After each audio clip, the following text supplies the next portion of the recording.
Šiandien mes į svečius pasikvietėm Sigutę. Tai čia labai lekosas, pas mus karšta. Ir Sigutė norėtų prisistatyti, nežinau, jinai nėra labai tokiam nuotaikoj prisistatyti, bet aš manau, kad jai jau reikėtų prisistatyti, nes jinai yra virš metų pas mus prieglaudai. Šiaip tai manęs nestebina, kad jinai taip ilgai užsibuvo, todėl kad jai yra 14 metų. Ir dažniausiai į tokius vyresnius šunis žmonės neskuba labai dairytis.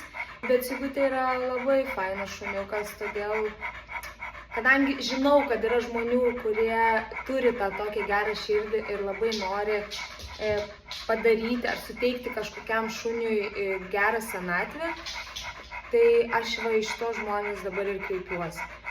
Todėl, kad šitas šuo labai yra vertas tos geros senatvės. Ir žmogui, kuris nėra aktyvistas, kuris nenori nežinau, sportuoti su šuniu ar veikti kažkokių didelių dalykų, Sigutė būtų labai geras variantas, todėl kad Sigutė yra tas šuniukas, su kuriuo galima per dieną nepersistengiant šiek tiek pasivaikščioti ramiuose pasivaikščiojimuose, kuri nekelia visiškai jokių nepatogumų, pavyzdžiui, namie, kuri nekelia nepatogumų einant mieste. Apskritai, aš neturėjau jokių niekada nepatogumų su Sigutė. Mes kažkada dalyvavom renginį, kur jinai iš pradžių, kadangi jai tai buvo visiškai nauja, nuėjo kažkur slėpėsi, bet paskui tiek skanėstų dėka, tiek šiaip gero dėmesio dėka, jinai labai greitai priprato, jinai paskui pati netgi, kai mūsų viena savanorė su kitu šuniuku darė pasirodymą, jinai netgi pati į sceną ėjo, jinai labai greitai prisitaikė. Šiaip nėra tokios vietos, turbūt, kurioje aš nematyčiau, kad Sigutė gan greitai prisitaikytų. Dabar irgi, pavyzdžiui, mes lipom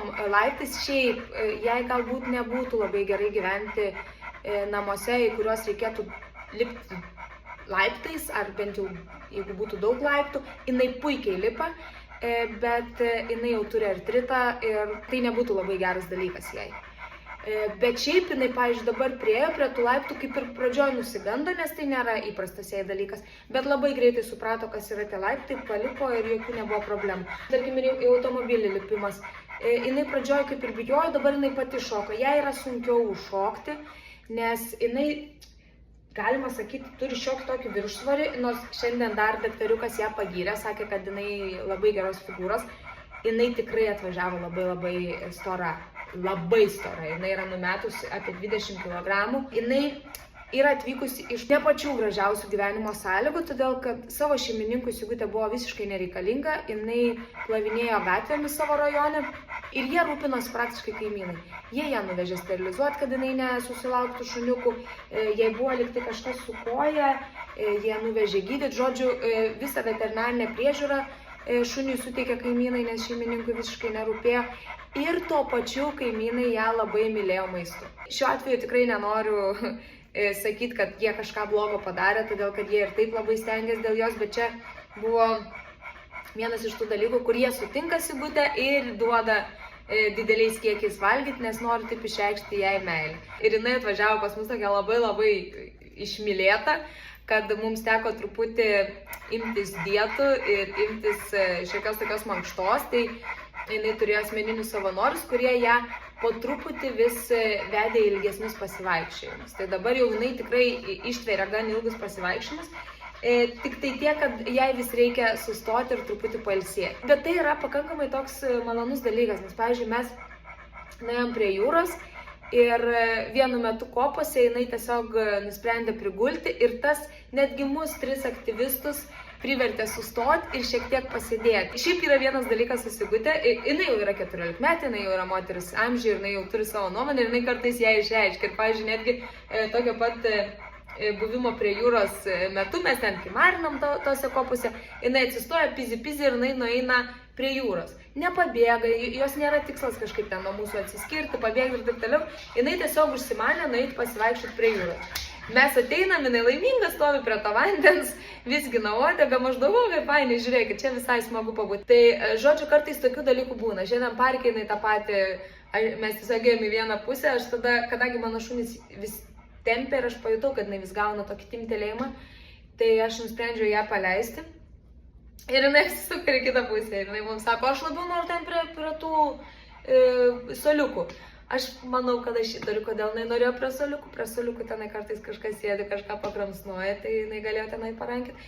Bet turint omeny, kad aš gerbiu jos amžių ir gerbiu jau Sigutės charakterį, tai aš kartais leidžiu jai pasavivaliauti, jeigu tai yra saugu, jeigu aplinkui nėra žmonių, šunų ir taip toliau. Nors realiai, netgi jeigu būtų žmonių ar šunų, tai yra šuo, kuris sutarė su visais žmonėm, kuris sutarė su visais šunim. Jinai gyvenusi jau ne su vienu kambarioku, jinai puikiai gali gyventi su šunimis. Jinai puikiai gali gyventi tiek su vaikais, tiek su suaugusiais, su bet kuo. Nes čia yra šuniukas, kurio širdis yra atvira viskam. Tai yra šuo, kuris neturi jokių problemų ir aš neturiu visiškai prie ko prisikabinti. Vienintelis Sigutės minusas, kurį, nežinau, ar galima tai vadinti minusu, tai yra tiesiog gyvenimas. Sigutė jau yra vaistinės klientė, kaip čia pavadinus. Pirmiausia, jinai jau turi artritą. Kitas dalykas, kartais pasireiškia toks truputį šlapimo nelaikymas, labai atsiprašau Sigutė, kad aš tai prieš kamerą sakau, bet tai nėra kažkas dažno ir tai nėra kažkas labai tokio siaubingo, todėl kad šiaip jinai yra labai tvarkingas šuniukas, jinai tikrai išlaukia išeiti į lauką, bet labai kartais tokie lašiukai išlaša.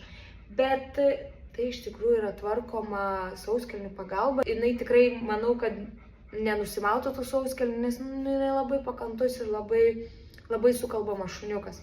Mes nežadam, kad šitas šuniukas gyvens dar labai daug metų. Nors jinai gali nustebinti, bet kuris iš mūsų galim nustebinti ir galim pergyventi vieni kitus. Bet mes kreipiamės į žmonės, kurie galbūt nenori ilgalaikio įsipareigojimo arba kurie visiškai apie tai negalvoja. Kurie nori tiesiog nuostabiam, fainam šuniui suteikti gražią senatvę. Ir šitas šuo, šita nuostabi širdelė yra labai šito verta. Tai jeigu jūs esate tas žmogus, tai Sigutė labai laukia jūsų atvykti susipažinti.